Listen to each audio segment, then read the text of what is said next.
ఉదాహరణ చూపించి నేను ముందుకు వెళ్తాను. రేవంత్ రెడ్డి గారు ఏం మాట్లాడినరో ముందు మీకు అసెంబ్లీలో చూపిస్తాను. అసలు మేము అడిగింది ఏంది వాళ్ళ ఈ కార్ రేసింగ్ మీద శాసనసభలో చర్చ జరపండి.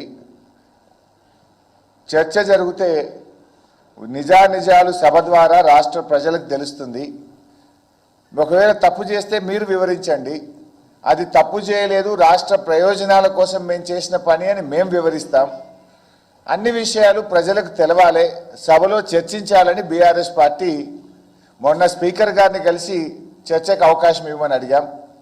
ఈరోజు కూడా శాసనసభలో అడిగాం. మరి మేము మాట్లాడతామంటే రేవంత్ రెడ్డికి అంత భయం ఎందుకు? మమ్మల్ని బయటకు పంపి సభలో మేము లేకుండా రేవంత్ రెడ్డి గారు దాని మీద చర్చించారు. మాకు చెప్పే అవకాశమే ఇవ్వలేదు. ఆ చెప్పింది కూడా ఎంత శుద్ధ అబద్ధమో ఒక్కసారి మీకు చూపిస్తాను. హెచ్ఎండిఏ ఖాతాలో ఉండాల్సిన కోట్ల రూపాయలు లండన్ లో ఏదో కంపెనీకి మార్చి ఆ లండన్ కంపెనీ వెనకాల నీకేం లాలూచి ఉందో చెప్పకుండా ముందు ట్రైపార్టీ అగ్రిమెంట్ ఉన్నదాన్ని బైపార్టీ అగ్రిమెంట్ చేసి బైపార్టీ అగ్రిమెంట్ల ఎన్నికల నిబంధనలను ఉల్లంఘించి రాష్ట్ర ప్రభుత్వ విధి విధానాలను ఉల్లంఘించి అన్ని రకాలుగా కోట్ల రూపాయలు అధ్యక్ష 55 కోట్లు అంటుండు. అధ్యక్ష వీళ్ళు చేసుకున్నది 600 కోట్లు ఎన్నికే 55 కోట్లు ఇవ్వగానే నేను పట్టుకున్నా అధ్యక్ష. 55 కోట్లు ఇవ్వగానే నేను పట్టుకున్నా కాబట్టి 500 కోట్లు మిగిలిపోయినాయి అధ్యక్ష.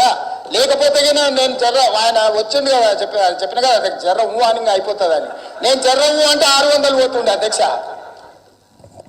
ఆయన ఏమన్నాడు? 600 కోట్ల రూపాయలని ఒక అసత్యాన్ని చెప్పే ప్రయత్నం చేసిండు.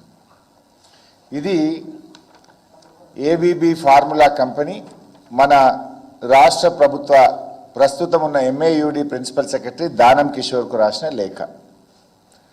ఇది స్పష్టంగా ఇందులో ఉంది, నేను చదివి వినిపిస్తా. దానం కిషోర్ గారికి ఎప్పుడు రాశారు? 22 డిసెంబర్ 2023 ఈ ప్రభుత్వం వచ్చిన తర్వాత. ఇందులో ఏం రాశారు?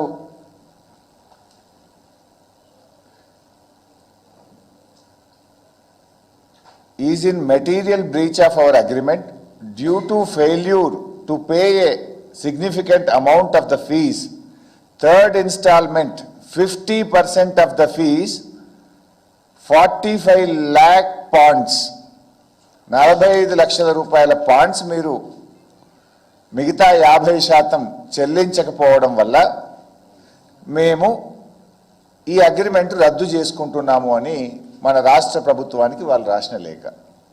అంటే మొదటి 50% ఆల్రెడీ బీఆర్ఎస్ ప్రభుత్వం ఉన్నప్పుడే చెల్లించాం.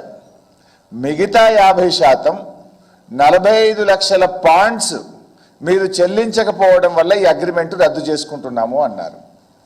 45 లక్షల పాండ్స్ అంటే ఎంత పైసా? ఇలా పాండ్ వాల్యూ దాదాపు 106 రూపాయలు ఉంది. 45 లక్షల పాండ్స్ అంటే I think it will be around 47 crores. 47 కోట్లు ముందు కట్టింది. 47 కోట్లు 8 కోట్లేమో ట్యాక్స్, అది ఇన్కమ్ ట్యాక్స్. అదేంది ఇప్పుడు ఒకవేళ అగ్రిమెంట్ క్యాన్సిల్ అయింది కనుక ఆ 8 lakhs ఆటోమేటిక్ రిటర్న్ వస్తుంది. రెండవసారి కట్టాల్సింది ఎంత? మరో 47 కోట్లు. ఇది నేను చెప్తున్నది కాదు. ఈ అగ్రిమెంట్ మేము క్యాన్సిల్ చేసుకుంటున్నాము, మీరు కట్టాల్సిన 45 లక్షల పాయింట్స్ మీరు సకాలంలో కట్టనందుకు ఇది రద్దు చేసుకుంటున్నాము అని సంస్థ మన రాష్ట్ర ప్రభుత్వానికి రాసిన లేఖ. అంటే ఎంత? It is only 47 crores. But Revanth Reddy గారు ఏమంటున్నారు? 600 కోట్ల రూపాయల నష్టం జరిగేది అన్నాడు.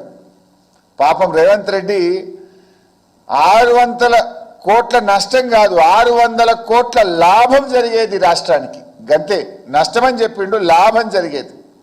రేవంత్ రెడ్డి తుగ్లక్ నిర్ణయాల వల్ల, రేవంత్ రెడ్డి చేసిన పిచ్చి పనుల వల్ల ఈ రాష్ట్రానికి 600 కోట్ల రూపాయల నష్టం జరిగింది. ఇది నేను చెప్తున్న మాట కాదు. 2022లో రాష్ట్ర ప్రభుత్వం మొట్టమొదటిసారిగా ఫార్ములా ఈ కార్ రేసింగ్ను హైదరాబాద్లో జరిపితే ప్రపంచ ప్రఖ్యాతిగాంచిన నెల్సన్ అనే సంస్థ, ఇది ఇప్పుడు ఇచ్చినది కాదు, అప్పుడే 2022లో ఈ కార్ రేసింగ్ జరిగిన తర్వాత ఎంత లాభం ఈ రాష్ట్రానికి జరిగిందని ఈ నెల్సన్ అనే సంస్థ ఇచ్చినటువంటి రిపోర్టు మీ ముందు ఉంచుతున్నాను. ఈ సంస్థ ఏం చెప్పింది?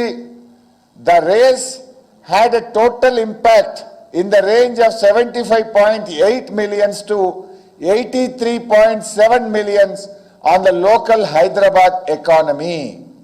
అంటే దాదాపు 600 కోట్ల రూపాయలు హైదరాబాద్కు మేలు జరిగింది. హైదరాబాద్కు ఈ కార్ రేసింగ్ జరపడం వల్ల 600 కోట్ల రూపాయలు మన ఎకానమీకి లాభం జరిగింది అని